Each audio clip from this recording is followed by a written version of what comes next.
సామెతలు 2వ అధ్యాయం.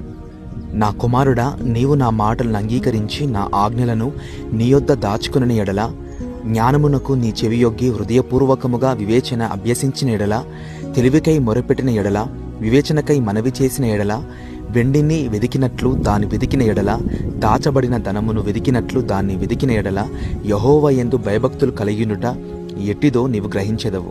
దేవుని గూర్చిన విజ్ఞానము నీకు లభించును. యెహోవాయే జ్ఞానమిచ్చువాడు. తెలివియు వివేచనయు ఆయన నోట నుండి వచ్చును. ఆయన యథార్థవంతులను వర్ధిల్లజేయును. యుక్త మార్గము తప్పక నడుచుకుని వారికి ఆయన కేడముగా ఉన్నాడు. న్యాయము తప్పిపోకుండా ఆయన కనిపెట్టును. తన భక్తుల ప్రవర్తనను ఆయన కాచును.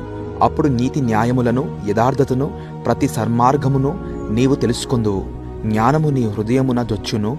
తెలివి నీకు మనోహరముగా నుండును. బుద్ధి నిన్ను కాపాడును. వివేచన నీకు కావలి కాయును.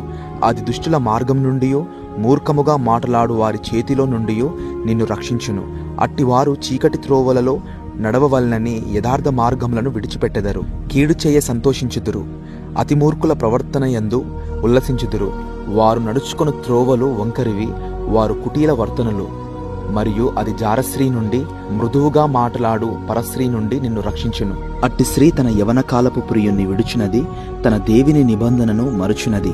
దాని ఇల్లు మృత్యువు నొద్దకు దారితీయును. అది నడచు త్రోవలు ప్రేతాల యొద్దకు చేరును. దాని యొద్దకు పోవు వారిలో ఎవరును తిరిగిరారు.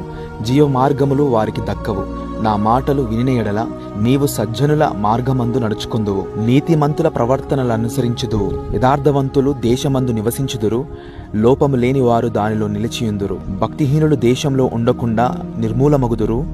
విశ్వాసఘాతకులు దానిలో నుండి పెరికివేయబడుదురు.